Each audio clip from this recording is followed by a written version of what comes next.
रामचंद्र कह गए प्यासे ऐसा कलयुग आएगा कि ऑनलाइन जुड़े गए बच्चे और उनके पिता का अंतिम संस्कार कहीं दूर हो जाएगा। हमारी छोरियां क्या छोरों से कम हैं। बेटों के बारे में सुना था, लेकिन आज जो है बेटियों के बारे में भी सुनने को मिल गया। ये बात है हरियाणा के सोनीपत ज़िले की। मुंबई के एक बहुत बड़े जो है बिजनेसमैन थे, शिवशरण गुप्ता जी। इनका पूरा परिवार जो है मुंबई में रहता था। इनकी तीन बेटियां थीं, इनके बेटे नहीं थे। ये पूरी कहानी आपको हम बताने जा रहे हैं, इसको पूरा जो है पूरा सुनिएगा। बहुत ही जो है नया मोड़ लेके आया है बेटियों के लिए।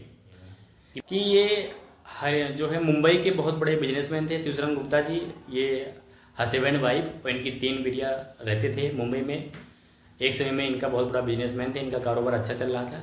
इनकी 3 बेटियां थी, बेटे इनके नहीं थे। तीनों बेटियों को पढ़ाया लिखाया बड़ा किया, इनकी शादी किया और बहुत बड़े बड़े घरों में अच्छे से शादी किया। इनकी बेटियां इसमें कोई यूपी में हैं, कोई नेपाल में है और एक मुंबई में थी। तीनों बेटियों की शादी हो गई, तीनों बेटियां अपने ससुराल में चली गईं।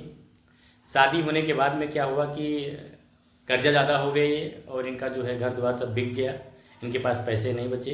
इन्होंने फ़ोन करके तीनों बेटियों से जो है बारी बारी से कहा कि आप हमारे पास रख लीजिए। कोई भी बेटी इनको अपने पास रखने के लिए तैयार नहीं हुई। लास्ट में उन्होंने जो है वृद्धाश्रम का सहारा लिया। शिवशरण गुप्ता जी की वाइफ का नाम मीना जी थी। ये दोनों लोग जो है वृद्धाश्रम में चले गए और वृद्धाश्रम में रहने लगे। वहाँ कुछ समय पहले जो है मीना गुप्ता का जो है तबीयत खराब होने की वजह से उनकी भी डेथ हो गई चुकी थी। जो है अकेले जो है शिवशरण गुप्ता जी थे, वृद्धाश्रम में रहते थे। उनके पास एक मोबाइल फ़ोन था और कई बार जो है अपनी बेटियों को फ़ोन किया करते थे कि आइए हमको देख लीजिए, हमारा हेल्प करिए। लेकिन कोई भी बेटी इनको जो है इनका हेल्प करने के लिए, इनकी देखभाल करने के लिए कोई तैयार नहीं हुआ। लास्ट में आखिर में ऐसा दिन आया, वो दिन था 3 अगस्त 2026 का, जिस दिन शिवशरण गुप्ता जी ने जो है अंतिम सांस ली। उसके बाद में जो है वहाँ के जो कार्यकर्ता थे, वहाँ के जो संरक्षक थे उस जो है वृद्धाश्रम के, उन लोगों ने फ़ोन करके तीनों बेटियों को बारी बारी से सूचना दी कि आपके पिताजी की डेथ हो चुकी है। अगर आप अपनी पिताजी को देखना चाहें, अंतिम बार देखना चाहें तो आइए, पिताजी को आप देख सकते हैं। लेकिन कोई भी बेटी जो है तैयार नहीं हुई। एक बेटी ने इतना एहसान जता दिया कि 5100 रुपया उनको दे दिया और बताया कि इसी में जो है अंतिम संस्कार कर दीजिए। और सेकंड वाली बेटी ने जो है इग्नोर कर दिया, जैसे उससे कोई मतलब ही नहीं है। और एक बेटी जो थी उसने कहा कि हमें जो है अपने पिताजी का हमें वीडियो कॉलिंग के माध्यम से अंतिम संस्कार हमें दिखाया जाए। तो जब जो व्यक्ति अंतिम संस्कार दिखा रहा था, मतलब हो रहा था, दिखा रहा था कैमरे में, ऑनलाइन था, देखते देखते अचानक से उसने उस बेटी ने ऐसा शब्द बोल दिया कि भैया ये जो है पूरा झकझोर देगा आपके दिल को। उसने उस फ़ोन में, उस वीडियो कॉलिंग में बोला है उससे कि भैया अभी और कितना समय लगेगा, टाइम नहीं है और हमें नहाना भी है। कोई भी बेटी अपने पिताजी का अंतिम संस्कार हो रहा हो तो उसको नहाने का सूझेगा? हमारे हिसाब से तो ऐसा कभी आज के युग में नहीं होगा। लेकिन वो भी अब कलयुग में देखने को मिल रहा है कि उसने उस वीडियो कॉलिंग में इतना बोला कि भैया अभी कितना समय लगेगा, थोड़ा जल्दी कीजिए, हमें नहाना है, हमें देर हो रही है।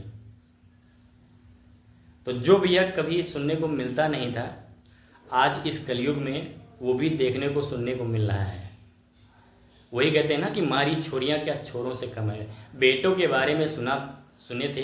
अभी जान लीजिए कि एक पिता अपने 4 बच्चों को पाल सकता है और 4 बच्चे मिल करके एक पिता और माता जी को नहीं पाल सकते। भैया कितना बड़ा अन्याय है। इस वीडियो को बनाने का मकसद ये है कि भैया कि ऐसा है, जीवन में सब कुछ करना, लेकिन अपने माता पिता के साथ में कभी भी ऐसा व्यवहार मत करिएगा कि उनको जो है वृद्धाश्रम का सहारा लेना पड़े।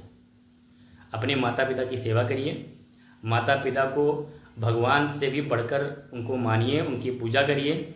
अगर वो हैं तो सब कुछ है, अगर वो नहीं है तो कुछ भी नहीं है। जीवन में अगर आपको आगे बढ़ना है तो उनका आशीर्वाद ज़रूरी है, उनका मार्गदर्शन ज़रूरी है। उनके संरक्षण में अगर रहकर आप रहेंगे तो आप जीवन में सफल होंगे।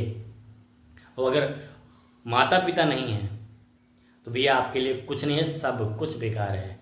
इसलिए हम आप लोगों से यही कहेंगे कि अपने माता पिता की सेवा करिए, और जब उनको ज़्यादा ज़रूरत हो तो उनका देखभाल ज़्यादा करिए। कभी भी वृद्धाश्रम में मत करिएगा, ऐसी नौबत मत लाइएगा कि उनको वृद्धाश्रम का सहारा लेना पड़े। इसलिए भैया हमारी आप लोगों से प्रार्थना है कि अपने माता पिता की सेवा करें, उनका सत्कार करें।